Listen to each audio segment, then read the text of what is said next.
বাংলাদেশের নাগরিকদের বা সামরিক প্রশিক্ষণের বার্তা বিএনপি নেতা হাফেজ উদ্দিন আহমেদের। যুদ্ধ করতে চাইছে বাংলাদেশ, যুদ্ধের জন্য প্রস্তুত হতে হবে বাংলাদেশিদের, প্রত্যেক ছাত্রকে রাইফেল চালাতে জানতে হবে বলছেন বিএনপি নেতা হাফেজ উদ্দিন আহমেদ।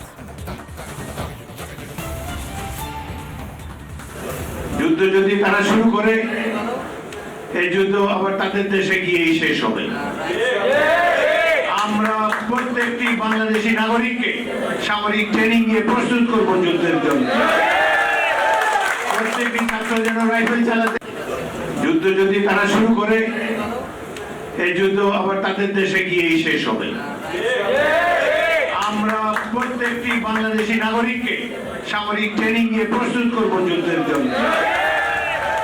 প্রত্যেকটি ছাত্র যেন রাইফেল চালাতে জানে। এবার নজর রাখবো বাংলাদেশের দিকে। বাংলাদেশের চরমে ভারত বিদ্বেষ, হাস্যকর আস্ফালন গণপরিষদের যুগ্ম সচিব তারেক রহমানের। ভারতীয়দের নাকি লাথি মেরে বের করে দেবেন। 26 লক্ষ ভারতীয়কে মেরে সীমান্তে পাঠানোর গলাবাজি ইউনুসপন্থী নেতার।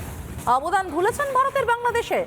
তারেক রহমান ভুলেছেন যে আজ যে দেশে তারা বসবাস করেন সেই দেশ আলাদা দেশের মর্যাদাই পেত না যদি ভারত না থাকতো। কি বলছেন তারেক রহমান, শুনুন। মাঝে মাঝে বলি না 26 লাখ ভারতীয়, এগুলো কোথায়? একটা একটা করে ইন্ডিয়ানকে ধরে লাথি মেরে ইন্ডিয়ার সীমান্তে ঢুকাই দিয়ে আসতে হবে। গতদিন স্বরাষ্ট্র দপ্তর থেকে বলা হয়েছে 10 লাখ বিদেশি বাংলাদেশে অবৈধভাবে কাজ করে। এটা কি আমেরিকানরা অবৈধভাবে কাজ করে? রাশিয়ানরা কাজ করে? কারা কাজ করে? ভারতীয়রা কাজ করে। দেখেন, 10 লাখ ভারতীয় বাংলাদেশে অবৈধভাবে কাজ করে, এর অর্থ কি? অবৈধভাবে কাজ করলে কি হয়? এরা যে ইনকাম করবে এর উপর কোনো ট্যাক্স আরোপ হবে না। এরা যে টাকা পাঠাবে সেটা কোনো লিস্টেড হবে না। ব্যাগে করে লাগেজে করে টাকা নিয়ে যাবে। এটা যে বাংলাদেশকে কতটুকু ভিতর থেকে খেয়ে ফেলে তা আমি বোঝাতে পারবো না। তারেক রহমান ভুলে গেছেন আজ যে বাংলাদেশ করছেন সেই দেশটা দেশই হতো না, তারা পূর্ব পাকিস্তানি থেকে যেত যদি না ভারত ঝাঁপিয়ে পড়তো উদ্ধারের জন্য। আজকে যে দেশের স্বাধীনতার কথা বলছেন, যে দেশের কথা বলছেন তারেক রহমান, সেই দেশটাই তো ভারতের সৌজন্যে মুক্তি পেয়েছে। তারেক রহমান খালি বিদ্বেষ ছড়াতেই ব্যস্ত। বেঈমান ইউনুসপন্থী ভুলে গেছেন ভারতের অবদান। আমরা আসলে ভারতের সাথে বন্ধুত্ব চাই, আমরা ভারতের সঙ্গে কোনো বন্ধুত্ব চাই না। আপনি এই ধরনের বক্তব্য দিতে পারেন না, এটা কোনো শর্ত শুদ্ধ না।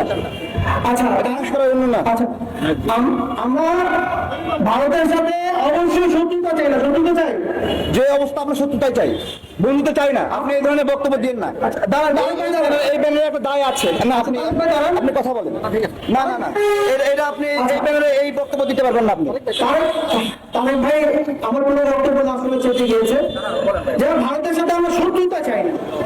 আমরা অবশ্যই ভারত প্রতিবেশী রাষ্ট্র হিসেবে, বৃহত্তম প্রতিবেশী রাষ্ট্র হিসেবে ভারতের সাথে বন্ধুত্ব চাই। এই শব্দটার সাথে আমি একমত। আগ্রাসন রুখে দিতে চাই, আমরা ভারতীয় আগ্রাসন রুখে দিতে চাই। তার মানে এই না ভারতের সাথে শত্রুতা তৈরি করতে চাই। ভারতের সাথে শত্রুতা তৈরি করাটা আমাদের কাম্য না।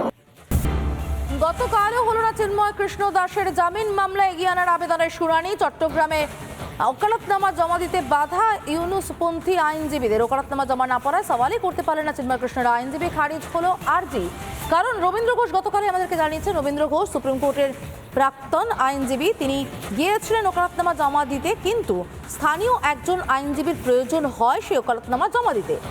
বারবার অনুরোধ করেছিলেন রবীন্দ্র ঘোষ, কিন্তু তারপরও চট্টগ্রামের কোনো ধরনের বার সদস্য তারা কেউ সাহায্য করেননি রবীন্দ্র ঘোষকে, ফলত জমাই পড়েনি ওকালতনামা।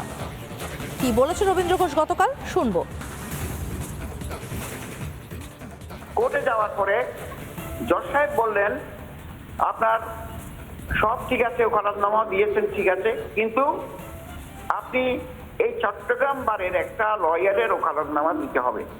এখন চট্টগ্রাম বারের সব লয়ার তো আমার পরিচয় নাই, আর যাদেরকে বলি তারাই রিফিউজ করছে যে তারা এই ওকালতনামা দিতে পারবে না, বিকজ তাদের উপর মারপিট হতে পারে, তাদের উপর আক্রমণ হতে পারে, এই জন্য কোনো লয়ার আসে নাই। আমি আজকে অনেক লোক রিকোয়েস্ট করলাম, অনেক লয়ারকে রিকোয়েস্ট করলাম, এবং মুসলমান যারা লয়ার আছে আমাদের বন্ধু মানুষ, তাদেরকেও বললাম আমি আপনাদেরকে লিগ্যাল ফি দেব, আমি দেব, আপনারা আসুন বার অ্যাসোসিয়েশনের। ওনারা একটা লোক এই প্রভুকে সহযোগিতা করতে রাজি নয়। এখন আমি ফাইন্ডিং নো আদার অল্টারনেটিভ জজ সাহেবকে বললাম আমি তাহলে নিজেই মুভ করি, আমাকে পারমিশন দেন। জজ সাহেব আমাকে কোনো পারমিশন দিল না, আমি নাকি মুভ করতে পারবো না। তা আমি কোন অজুহাতে আমাকে মুভ করতে দিল না। আমার অত্যন্ত দুঃখজনক, ভারাক্রান্ত হৃদয়ে আমি বলতে চাই it is a complete violation of law. আপনারা শুনলেন রবীন্দ্র ঘোষের বক্তব্য। রবীন্দ্র ঘোষ বললেন যে তিনি ওকালতনামা জমাইতে গিয়েছিলেন, কিন্তু স্থানীয় একজন আইনজীবী লাগে।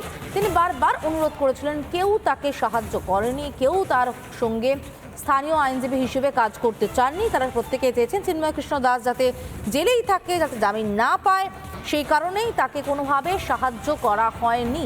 ফলত ওকালতনামা জমা দিতে পারেননি রবীন্দ্র ঘোষ।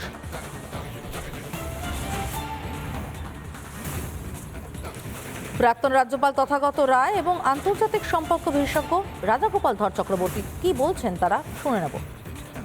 রবীন্দ্র ঘোষকে আমি ভালোই চিনি।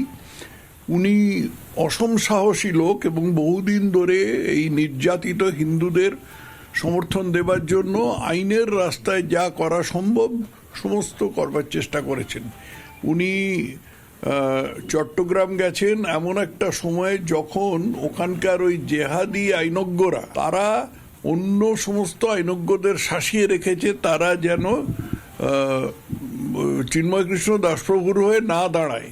তা সত্ত্বেও উনি আদালতে গিয়েছিলেন, সেই আদালতে গোলমাল করে তাকে মারধর করে হটিয়ে দেয়। কট্টর ইসলামবাদীদের বিবেক বলে কিছু থাকে না। বাংলাদেশে ন্যায়ের যে শাসন চলুক সেটা তারা চান না। যে শাসন ব্যবস্থা পৃথিবীর বহু ইসলামিক দেশে আছে, পাকিস্তানে আছে, সেই ব্যবস্থাই তারা এখানে প্রতিষ্ঠিত করতে চান। এবং এখানে দেখা যাচ্ছে যে ফ্যাসিবাদের সঙ্গে তাদের যে ভাবধারার কোনো তুলনা নেই, এবং যারা সেই ফ্যাসিবাদকেই এখানে গ্রহণ করতে চাইছেন তারা আইনের প্রতি তারা দায়বদ্ধ নন, তারা মৌলবাদীর কাছে দায়বদ্ধ। এটাই কিন্তু বাংলাদেশের একটা ভয়ানক দৃশ্য হয়ে দাঁড়াচ্ছে সারা পৃথিবীর কাছে। নানা ধরনের কন্টেন্ট দেখার জন্য লাইক করুন, শেয়ার করুন আমাদের ফেসবুক পেজ, সাবস্ক্রাইব করুন আমাদের ইউটিউব চ্যানেল। পাশাপাশি অন্যান্য ব্রেকিং নিউজের জন্য অবশ্যই চোখ রাখুন রিপাবলিক বাংলায়।